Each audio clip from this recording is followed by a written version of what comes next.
حوالوں سے بہت سارے بہت سارے باتیں اور اسی کے ساتھ بیان فرمایا. حضرت علامہ ابن حجر اسقلانی رضی اللہ تعالیٰ عنہ فرماتے ہیں کہ جو انسان نماز نہیں پڑھتا اس کے لیے بہت سارا مسئلہ ہے اور بہت ساری مصیبتیں ہیں اس کے لیے. کچھ مصیبتیں وہ ہیں جو دنیا میں اس کے لیے آتی ہیں, کچھ وہ مصیبتیں ہیں جو موت کے وقت, کچھ وہ مصیبتیں جو قبر میں, اور کچھ وہ مصیبتیں ہیں جو حشر میں اس کے ساتھ ہیں. ان میں سے کچھ چیزیں یہ ہیں کہ جو انسان نماز نہیں پڑھتا اس کی عمر میں برکت نہیں ہوتی. عمر میں برکت اس کی تفصیل بہت ساری ہو سکتی ہے کہ آپ کچھ کرنا چاہیں, آپ کی عمر میں اس کے لیے سامان فراہم نہ ہو پائے, آپ کی عمر دگا کر جائے, یا آپ زندگی جیئیں ضرور لیکن ہمیشہ درد و کرب میں رہیں, پریشان حال رہیں. بہت طرح کی تفصیل ہوتی ہے. اس کے بعد فرمایا کہ جو انسان نماز نہیں پڑھتا اس کے چہرے سے صالحین کا نور ہٹا دیا جاتا ہے. ایمان کا ایک اپنا نور ہوتا ہے, ایمان کی ایک روشنی ہوتی ہے, ایمان کی ایک اپنی حلاوت ہوتی ہے, ایمان کی ایک چاشنی ہوتی ہے, اور جب بندہ نیکوکار ہوتا ہے تو اس کے چہرے پر ایک الگ نور ہوتا ہے. اور اگر یہ بات سمجھ میں نہ آئے تو آپ عملی طور پر دیکھ لیجئے گا, گورا کالا ہونا خوبصورتی کا معیار نہیں ہے, لیکن چہرے کا جو ایک نور ہے, ایسے نوجوان, ایسے لوگ جو عورتوں کی طرح 1 گھنٹہ میک اپ کرتے ہیں ویسے لوگوں کو, اور ایک ایسا نوجوان جو نمازی ہے, پنجوب کا جماعت کا پابند ہے, ویسے کسی شخص کو وضو کر کے صرف کھڑا کرتے ہیں, آپ کو سمجھ میں آ جائے. اچھا صرف یہی نہیں ہے, اس کا ایک سائنٹیفک ریزن بھی ہے. ڈاکٹر یہ کہتے ہیں نا کہ جب آپ سجدے میں جاتے ہیں تو آپ کے خون کا, بلڈ کا فلو ہوتا ہے چہرے کی طرف. آپ جب کھڑا رہتے ہیں تو آپ کے دل کو بلڈ سپلائی کرنے میں چہرے کی طرف بہت مشکل پیش ہوتا ہے. جب آپ سجدے میں جاتے ہیں تو آپ کے دل کے لیے یہ بہت آسان ہوتا ہے کہ آپ کے چہرے کی طرف اور آپ کے اوپر کے حصے کی طرف, اپر باڈی کی طرف بلڈ سپلائی ہو, تو بہت آسان ہوتا ہے. تو یہ بھی ایک وجہ ہوتی ہے. تو جو نماز نہیں پڑھتا فرماتے ہیں کہ اس کے چہرے سے صالحین کا نور ختم کر دیا جاتا ہے. اور ایک اور چیز فرمایا کہ کسی عمل کا ثواب نہیں. یہاں پر 1 منٹ کے لیے میں اپنی بات روکوں گا اور 2 منٹ میں ایک بات کہنا چاہتا ہوں کہ لاتہار ضلع میں علماء اہل سنت کی ایک تنظیم علماء اہل سنت جو اصلاح معاشرہ کے لیے بہت سارے کام کرنے کے لیے کمر بستہ ہے, اور شروعات ہو چکی ہے. اس کے لیے بہت سارے احباب کے گروپ نے بھی چندہ دیا تھا, لیکن باضابطہ طور پر پوری کمیٹی کی طرف سے ہم سب کو یہ تاکید کی گئی ہے کہ جس طرح جمعہ میں مسجد کے لیے, امام کے لیے, مؤذن کے لیے لوگ وصولی کرتے ہیں, اسی طرح ہر مسجد میں تنظیم کے لیے بھی ہر ہفتے وصولی ہو. جو بھی 10, 20, 100, 50 ہو جائے تو تنظیم کے ماتحت بہت سارے کام ہوں گے, تو اس کے لیے فنڈ کی ضرورت ہوتی ہے. ہم چاہتے ہیں کہ کوئی ایک آدمی کھڑا ہو جائے اور ریگولر وہ جو 3 احباب رہتے ہیں ان کے ساتھ ایک اور آدمی ہر جمعے کو رہا کرے. کوئی بھی آ جائیے اور ہو جائیے. اور اس کا حساب بھی جس طرح مسجد کے پیسے کا حساب رہتا ہے ویسے ہی اس کا حساب کمیٹی میں بھی رہے گا, اور پھر اس کی ایک رسید کاٹ کر کمیٹی کے ارکان کو دی جائے گی, اور باضابطہ طور پر جب بھی ضرورت پیش آئی آپ اس کا حساب لے سکتے ہیں. تو تنظیم کے نام پر 8 سے یہ شروع ہوگا, اور انشاءاللہ ہر ہفتے آپ جو بن پڑے, ضروری نہیں ہے کہ 10 روپیہ آپ نے, اتنا چھوٹا سکہ بھی آپ دے سکتے ہیں جو چلن میں ہے, چلنے والا سب سے چھوٹا سکہ بھی آپ دے سکتے ہیں, مسئلہ نہیں. لیکن جو بھی ہو سکے امداد کریں, چونکہ ریگولر ہوتا ہے تو اس میں برکت ہوتی ہے. چلیے جڑ جائیے پھر سے کہ جو انسان نماز نہیں پڑھتا تو اس کو کسی بھی عمل کا ثواب نہیں ملتا. یہ کتنی بڑی محرومی ہے. آپ زکوٰۃ ادا کرتے ہیں, روزہ رکھتے ہیں, حج کرتے ہیں اور ثواب کے سارے کام کرتے ہیں, آپ کے تمام اعمال بیکار نہیں ہوتے, لیکن روک دیے جاتے ہیں کہ جب تک یہ پاس نہیں ہوگا تب تک یہ بھی پاس نہیں ہوگا. جیسے آپ کوئی کام کروائیں اور آپ کا بل اٹک جائے, یا جب تک یہ کام نہیں کریے گا تب تک آپ کا بل پاس نہیں ہوگا, ویسے ہی جب تک آپ کی نماز پوری نہیں ہوگی تب تک آپ کے یہ سارے جو ثواب کے کام ہیں سب کا ثواب ہے, لیکن جب تک یہ پاس نہیں کرو گے یہ سب کچھ نہیں ملے گا, آپ کا سب کچھ رکا ہے. اس کے بعد دعائیں قبول نہیں ہوتی. یہ بہت بڑا مسئلہ ہے کہ آپ جو بھی دعا کر لیں, لاکھ دعا کر لیں, آپ نماز نہیں پڑھتے تو آپ کی دعا قبول نہیں ہوگی. اور ایک بہت بڑی محرومی یہ ہے کہ فرماتے ہیں کہ نیک لوگوں کی دعاؤں سے آپ کا حصہ نکال دیا جاتا ہے. ہوتا یہ ہے کہ کچھ ایسے نیک بندے جو ہمیشہ پوری امت کے لیے دعا کرتے ہیں, یا ہم سب بھی کرتے ہیں, اگر کبھی نہیں کرتے تو کم از کم نماز میں تو کو کرتے ہیں. وَلِجَمِيعِ الْمُؤْمِنِينَ وَالْمُؤْمِنَاتِ وَالْمُسْلِمِينَ وَالْمُسْلِمَاتِ, یا اللہ بخش دے تمام مومنین کو, مسلمین کو, مسلمات کو, سب کو, کم از کم اتنا تو کرتے ہیں. اچھا ہم میں سے خود کسی کو پتا نہیں ہے کہ اللہ کی بارگاہ میں کون سا مرتبہ رکھتے ہیں. فرمایا جاتا ہے کہ 40 آدمی جہاں ہو وہاں ایک بندہ مومن ولی ضرور ہوتا ہے. جہاں پہ ہم لوگ 200-400 لوگ جمع ہوتے ہیں تو 4-5 ولی تو ہماری مسجد میں بھی ہوتے ہیں, ہمیشہ ہوتے ہیں. ہم دعا کرتے ہیں, وہ آمین کہتے ہیں. ہماری دعا بھلے قبول نہ ہو لیکن جب ولی آمین کہے گا تو دعا تو ضرور قبول ہوگی. لیکن ان سب کے باوجود ہمارے حصے خالی رہ جاتے ہیں, اس لیے کہ رب فرماتا ہے تو دعا کر رہا ہے ٹھیک ہے لیکن تمہاری دعا کے لائق یہ ہے ہی نہیں. اصل سرکار کوئی ایک اسکیم چلاتی ہے, اب اس کے لیے اہلیت کا ایک معیار رکھا جاتا ہے. کسی کو اگر آواس ملنا ہے تو ہر شخص کو نہیں ملے گا. راشن کارڈ واپس لے لیے گئے بہت سارے لوگوں سے, کیوں؟ اس لیے کہ آپ اس کے اہل نہیں ہیں. تو یہ دعا جو اللہ والے کرتے ہیں ہے تو سب کے لیے, لیکن رب فرماتا ہے کہ تم اس کے لائق نہیں ہے, تم کو اس سے حصہ نہیں ملے اور اس کو خارج کر دیا جاتا ہے. اب آپ چلے جائیے پیر صاحب کے پاس کہ حضرت دعا کر دیجیے, تو دعا تو کر دیں گے. رب فرمائے گا جس کے لیے دعا کرے گا قبول کروں گا, لیکن یہ نماز نہیں پڑھتا اس کے لیے قبول نہیں کروں. حصہ ختم ہو گیا. پیر صاحب کے پاس میں شریف بہت سارے لوگ چلاتے ہیں, وہاں دعا کیا, وہاں سے تعویذ لی, وہاں سے دعا کرائی, مزار شریف پر چادر چڑھائی, یہ منت کی, یہ کیا, وہ کیا, سب کچھ کیا, لیکن کچھ نہیں ہوا. اس لیے نہیں ہوا کہ آپ کی نمازیں باقی ہیں, آپ نے نماز نہیں پڑھی. یہ دنیا میں یہ سارے عذاب ہیں جو آپ کو ہونے والے ہیں نماز چھوڑنے کی وجہ سے. اور موت کے وقت کیا ہوتا ہے؟ موت کے وقت 3 عذاب فرماتے ہیں علماء کہ ایسا انسان جو نماز نہیں پڑھتا وہ بھوکا مرتا ہے, پیاسا مرتا ہے اور بہت ہی ذلیل ہو کر مرتا ہے. ذلیل ہونے کا مطلب یہی نہیں ہے صرف کہ آپ سڑکوں پر مارے پھرے آوارہ ہو جائیں, نہیں. ذلیل ہونے کا ایک مطلب یہ بھی ہو سکتا ہے کہ آپ بستر پر رہیں, بچے آپ سے منہ پھیر لیں, آپ پیشاب پاخانے پر پڑے رہیں, آپ کی طہارت کی کوئی فکر کرنے والا نہ ہو, آپ کو ہاسپٹل میں ڈال کے چھوڑ دیا جائے. ایسے ہزاروں لوگوں کو دیکھا, خود اپنی آنکھوں سے ہم نے چند لوگوں کو دیکھا کہ جو بیٹھ کر پاخانے پر, پیشاب پر, استنجے پر چلاتے رہتے ہیں, پانی دینے والا کوئی نہیں ہوتا. یہ سب کیا ہے؟ یہ ذلیل ہونا.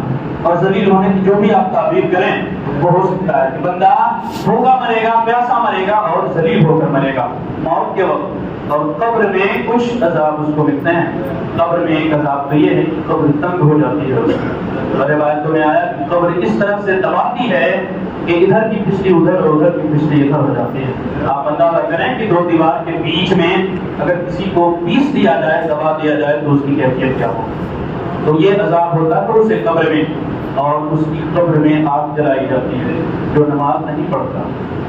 اور اللہ تبارک و تعالیٰ نے ہماری نظروں سے اس چیز کو پوشیدہ کر دیا, اس لیے کہ اگر ہم سب کچھ دیکھ لیں تو پھر ہمارے عمل کے لیے باقی کیا رہ جائے گا. ہم تو دیکھ رہے ہیں کہ وہاں یہ ہو رہا ہے, نہیں کیا تو پھر ہم شروع کرتے ہیں. حالانکہ ایمان اس چیز کا نام نہیں. ایمان کا مطلب یہ کہ بغیر دیکھتے آپ کو ماننا ہے, تب ایمان. تو انسانوں اور جناتوں کی نظروں سے عذاب قبر کو پوشیدہ کر دیا گیا, لیکن دنیا کی تمام مخلوقات اس چیز کو محسوس کرتی ہے. تو فرمایا کہ قبر تنگ ہو جائے گی, قبر میں آگ جلائی جائے گی, اور فرمایا کہ ایک اژدہا, ایک سانپ مقرر کیا جائے گا جو آپ کو ڈستا ہے. اور اس کی کیفیت کیا ہو سکتی ہے اس کی بات چھوڑ دیں. آپ صرف اتنا ہی سوچ لیں کہ اگر دنیا میں ایک زہریلا سانپ آپ کو ڈستا ہے تو کیا کیفیت ہوتی ہے. لیکن دنیا اور اس سانپ میں فرق ہوتا ہے. دنیا کے اکثر سانپ ایسے ہوتے ہیں کہ جو ڈس دے تو انسان دھیرے دھیرے بے ہوش ہو جاتا ہے اور پھر موت کے گھاٹ اتر جاتا ہے. لیکن جو جہنم کے سانپ ہوتے ہیں ان کے اندر یہ چیز نہیں ہے. وہ ڈسیں گے تو آپ کو بے چینی محسوس ہوگی, اور بے چینی اتنی محسوس ہوگی کہ اگر دنیا میں کسی کا موبائل وہاں پر لے لیجیے, دنیا میں اگر اس کا کروڑواں حصہ بھی محسوس کیا جائے تو انسان تڑپ تڑپ کے مر جائے گا. لیکن وہاں تو موت کی نہیں ہے, آپ کو برداشت کرنا پڑے گا. اس کے بعد میدان محشر میں جب وہ اٹھایا جائے گا تو اس کے لیے فرمایا کہ وہاں بھی اس کے لیے 3 عذاب ہوگا. ایک تو یہ کہ اس کے ساتھ حساب میں سختی کی جائے گی, ایک ایک چیز کا حساب دینا ہوگا. اور آپ سمجھ لیں کہ رب نے جس کے ساتھ حساب میں سختی کر دی تو پھر وہ کہاں ٹک پائے. ہمارے رب تبارک و تعالیٰ نے اتنے سارے احسانات کی, اتنی ساری نعمتیں عطا فرمائیں, اور پھر اگر ہم اس چیز کو, اس نعمت کا شکر نہ ادا کریں تو رب تبارک و تعالیٰ پھر کیا فرمائے گا ہمارے ساتھ. آپ اندازہ کر سکتے ہیں تو فرماتے ہیں کہ وہاں حساب سختی سے لیا جائے گا، اس کے بعد اللہ تبارک و تعالیٰ اس سے خطرناک ہو، رب تبارک و تعالیٰ راضی نہیں ہوگا۔ اور تیسرا یہ کہ نماز چھوڑنے کی وجہ سے جہنم میں جانا ہو۔ یہ سارے عذاب اس شخص کے لیے ہیں جو بندہ نماز چھوڑ دیتا ہے۔ اور ایک حدیث شریف کی اگر واقعہ حدیث شریف کو آپ سمجھ جائیں تو مجھے نہیں لگتا کہ کوئی بھی مسلمان نماز چھوڑ سکتا ہے۔ یہ ایسی حدیث ہے کہ بہت جگہ پہ بہت سارے لوگ اس حدیث کی وجہ سے جو نماز سیکھے نہیں تھے انہوں نے بھی نماز پڑھنا شروع کی۔ اس طرح کی اس کے بعد آپ ریکارڈ اللہ کے رسول صلی اللہ علیہ وسلم فرماتے ہیں، حضرت عبداللہ بن عمرو بن عاص رضی اللہ تعالیٰ عنہ فرماتے ہیں کہ اللہ کے رسول صلی اللہ علیہ وسلم نے نماز کا ذکر فرمایا اور فرمایا کہ جو نماز پڑھتا ہے اس کے لیے نور ہے، اس کے لیے نجات ہے، اس کے لیے برہان ہے، اور جو نماز نہیں پڑھتا اس کے لیے نور نہیں ہے، اس کے لیے نجات نہیں ہے، اس کے لیے برہان نہیں ہے۔ یہ جملہ اس پر تفصیل نہ کر کے ہم آگے والے جملے پر بات کریں۔ اللہ کے رسول فرماتے ہیں کہ وَكَانَ يَوْمَ الْقِيَامَةِ مَعَ فِرْعَوْنَ وَحَامَانَ وَأُبَيَّ بْنِ خَلَفَ۔ اللہ کے رسول صلی اللہ علیہ وسلم فرماتے ہیں کہ وہ شخص جو نماز نہیں پڑھتا قیامت کے دن قارون کے ساتھ ہوگا، فرعون کے ساتھ ہوگا، حامان کے ساتھ ہوگا، اور ابی بن خلف کے ساتھ ہوگا۔ آپ سوچ سکتے ہیں یہ کون لوگ ہیں؟ فرعون، ہارون، حامان اور قارون، یہ سارے لوگ جو دشمن خدا ہیں، جن کے کفر پر قرآن چھائی ہے، جن کے بخشش کی آپ سمجھ لیں کہ 1% بھی گنجائش نہیں، کوئی گنجائش نہیں جن کی بخشش کی۔ اور حضرت آدم علیہ السلام سے لے کر عیسیٰ علیہ السلام تک جتنے بھی دشمنان خدا ہوئے ان سب میں یہ بہت بڑا مرتبہ رکھتے ہیں، بہت بڑے بڑے دشمن ہیں۔ تو ان لوگوں کی صف میں اس شخص کو کھڑا کیا جائے گا جو نماز نہیں پڑھتا ہے۔ اب آپ خود سمجھ لیں کہ آپ کن کے ساتھ رہنا چاہتے ہیں۔ یہ اگر آپ سوچ سکیں اس کی حساسیت کو، اس کی سنجیدگی کو اگر آپ محسوس کر سکیں تو نماز پڑھنا شروع کرنے کے لیے بس یہی ایک حدیث کافی ہے، اس کے سوا کسی اور چیز کی ضرورت نہیں۔ اور اگر آپ نہ سمجھ سکیں تو پھر اس کے بعد کچھ اور سمجھانے کی ضرورت بھی نہیں رہتا۔ اللہ کے رسول صلی اللہ علیہ وسلم نے فرمایا کہ اپنے بچے کو 7 برس کی عمر میں نماز کا حکم دو، اور جب 10 برس کا ہو نماز نہ پڑھے تو اسے سختی کر کے پڑھواؤ۔ اب بڑا مسئلہ ہے یہاں پر کہ جب 70 سال کی عمر میں باپ دادا نماز نہیں پڑھتے تو 7 سال میں بچہ کیسے نماز پڑھے؟ نماز کی تو ڈیفینیشن بھی اسے معلوم نہیں ہوتی، نماز کا طریقہ بھی معلوم نہیں ہوتا۔ اور 10 سال 15 سال 16 سال تک تو ہمارا بچہ ہی ہوتا ہے دینیات کے معاملے میں۔ باقی تو اگر رزلٹ اچھا نہ آئے 7ویں میں تو باپ ذبح کرنے تک کو تیار ہو جاتا ہے۔ ان سب معاملات میں بچہ نہیں رہتا، دینی معاملات میں وہ بچہ ہوتا ہے۔ جبکہ تاریخ اسلام ایسی نہیں ہے۔ سلطان صلاح الدین ایوبی اور ان سے پہلے اگر آپ دیکھیں محمد ابن قاسم نے 17 سال کی عمر میں سندھ فتح کیا تھا، اور اس وقت کا دارالخلافہ عراق تھا۔ آپ وہاں سے چل کر یہاں آنا 17 سال کے ایک بچے کے لیے سفر ہی بہت بڑی چیز ہے، لیکن ایک چھوٹے سے لشکر کے ساتھ آنا اور ہندوستان فتح کرنا یہ اپنے آپ میں کیا سکھاتا ہے کہ مذہب اسلام کی عورتیں آج 5 ہوئی جن کے یہاں مرد پیدا نہیں ہوتے، ورنہ جب تک عورتیں مسلمان تھی، مرد مسلمان تھے تو 17 سال میں فاتح عالم پیدا ہوتا تھا۔ تو اللہ کے رسول صلی اللہ علیہ وسلم نے فرمایا 7 سال میں اپنے بچے کو نماز کا حکم دو۔ آج بہت سارے لوگ جمعہ میں اپنے بچوں کو لے کر آتے ہیں اور لڑائی جھگڑا بھی ہوتی ہے اوپر، اور افسوس کی بات یہ ہے کہ اس میں کبھی کبھی بڑے لوگ شامل ہو جاتے ہیں۔ اگر وہ موجود ہوں گے تو سن رہے ہوں گے کہ ایک شخص نے ماری کرسی سے، اور کرسی لگی پیلر پہ اور کرسی ٹوٹ گئی۔ آج تک اس کرسی کا انہوں نے حساب نہیں دیا۔ وہ یاد رکھیں گے میدان محشر میں مسجد کھڑی ہوگی کل اور پوچھے گی کہ ہماری کرسی تو نے توڑی تھی، کرسی جمع کیوں نہیں؟ افسوسناک بات ہے یہ کہ ہم یہ دیکھتے بجائے کہ کس کا بچہ ہے شرارت دور کر رہا ہے، غلطی کیا کر رہا ہے، ہم اپنے بچے کے سپورٹ میں ہر گھڑی کھڑے ہو جاتے ہیں، یہ غلط بات ہے۔ اور ایک جملہ یاد کر لیں کہ جو انسان اپنے بچے کے سپورٹ میں ہمیشہ کھڑا رہے، جس دن باپ کو ضرورت ہوگی اس کا بیٹا اس کے سپورٹ میں کبھی بھی کھڑا نہیں ہوگا۔ آپ کو حق اور سچ کی تلقین کرنی ہوگی اپنے بچوں کو۔ آج ایک جملہ بڑی تیزی کے ساتھ وائرل کر رہے ہیں لوگ کہ جب نماز کا سلام پھیرو اور پیچھے بچوں کی آواز نہ ہو تو سمجھو کہ تم تباہی کے دہانے پر چلے جاتے ہو۔ یہ صرف جمعہ کے لیے نہیں تھا، یہ جملہ جس نے بھی کہا یہ صرف جمعہ کے لیے نہیں تھا، یہ 5 وقت کے لیے تھا۔ آپ کسی دن خود بھی نہیں آتے اور جمعہ میں بچوں کو بھیج دیتے ہیں، پھر وہ بدماشی کرتا ہے۔ یقیناً یہ شریعت کا قانون ہے کہ جو بچہ نماز میں مسجد کی حرمت کا خیال نہ رکھے ایسے لوگوں کو باہر کیا جانا چاہیے۔ جو انسان مسجد کی حرمت کا پاس و لحاظ نہ رکھے وہ بڑا بھی ہو تو اسے باہر کر دینا چاہیے، یہ مسجد والوں کی ذمہ داری ہے۔ لیکن حالات آج جیسے ہو گئے، لوگ لاٹھی لے کر چلے آئیں گے، نماز پڑھنے آئے نہ آئے، لیکن اگر بچوں کو نکالے تو لاٹھی لے کر ضرور آ جائیں گے کہ کیسے آپ نے میرے بچے کو مسجد سے نکال دیا۔ پہلے اپنے بچوں کو سکھاؤ۔ یقیناً یہ سچ ہے کہ نابالغ بچے مسجد میں آنے چاہیے، لیکن ایک سچائی یہ بھی ہے کہ 7 سال میں ہمارے بچے کو نماز پڑھنا بھی آنا چاہیے۔ اس کے بعد یہ سارے جملے اور یہ سارے قانون بگاڑنا کہ پیچھے اگر بچوں کی آواز نہ آئے۔ آپ کو معلوم ہے اللہ کے رسول کے پیچھے عورتیں بھی نماز پڑھتی تھی، تب جا کر بچے ساتھ میں آتے تھے۔ آج ماں باپ سب اپنے گھر میں رہیں، بچوں کو مسجد بھیج دیں اور بچے شرارت کریں۔ یہ ہر جگہ کے محلے کی مسجد کا المیہ ہے۔ خدا کے لیے ایسے بچوں کو گھر پہ رکھیں اور ان کو گھر میں سکھائیں نماز پڑھنا۔ جب بچے سیکھ جائیں تب آپ انہیں لے کر آئیں۔ جس طرح نماز پڑھنا فرض ہے، نماز ضروری ہے، اسی طرح ہمارے اوپر یہ بھی لازم ہے کہ اپنی مسجد کی حرمت کا خیال رکھیں۔ کاش ہمیں معلوم ہوتا کہ مسجد کیا چیز ہے۔ ہمیں نماز کا ایک دوسرے کو حکم دینا چاہیے۔ نماز کا جب ہم کسی کو حکم نہیں دیتے تو یہ بھی ہمارا ایک فریضہ ہے، اس کے بجائے ہم نہیں رہ سکتے۔ امت کا فریضہ ہے کہ ہم اچھی چیزوں کا حکم دیں، بری باتوں سے روکیں۔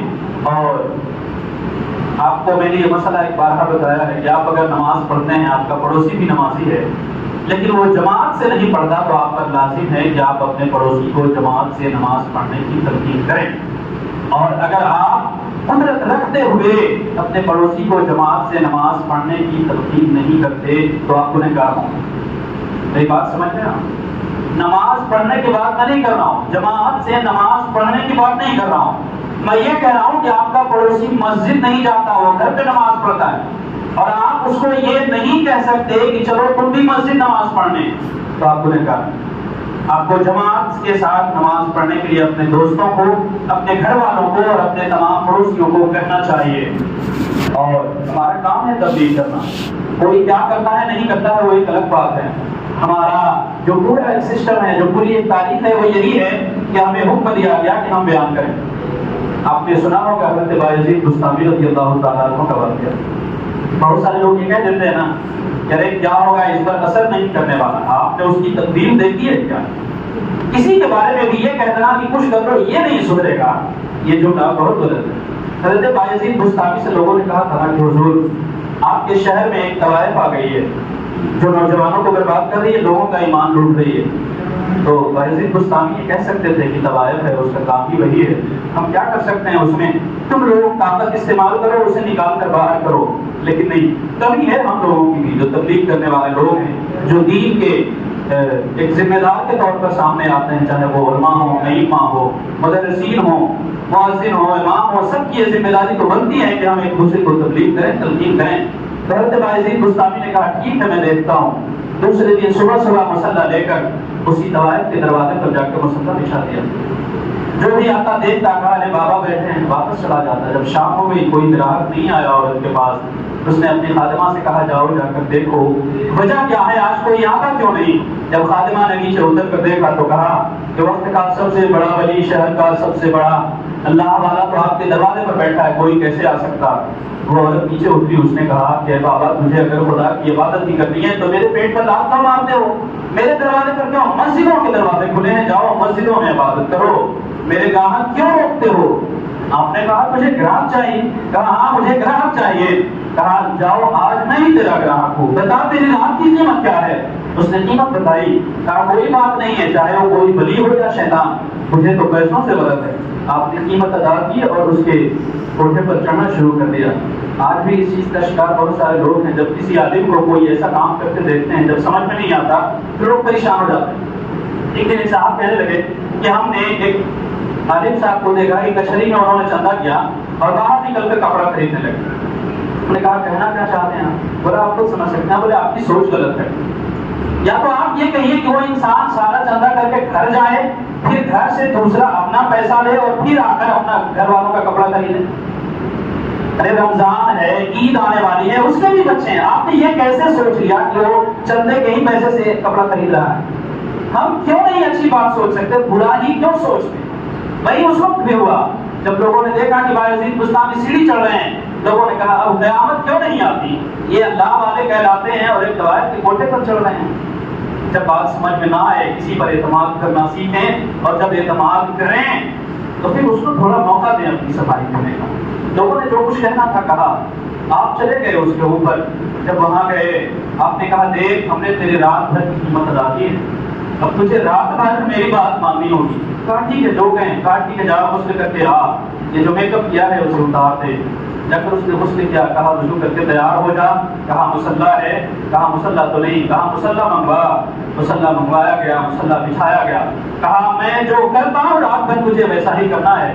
حضرت بایزید بستامی آگے ہیں، پیچھے وہ خاتون ہے، مصلی پر آپ نے سجدے میں سر رکھا، اس عورت نے بھی سجدے میں سر رکھا۔ حضرت بایزید بستامی نے کہا یا اللہ، یہاں تک لانا میرا کام تھا، آگے لانا تیرا کام ہے، یہاں تک ہم نے بدل دیا، دن تو بدل دے۔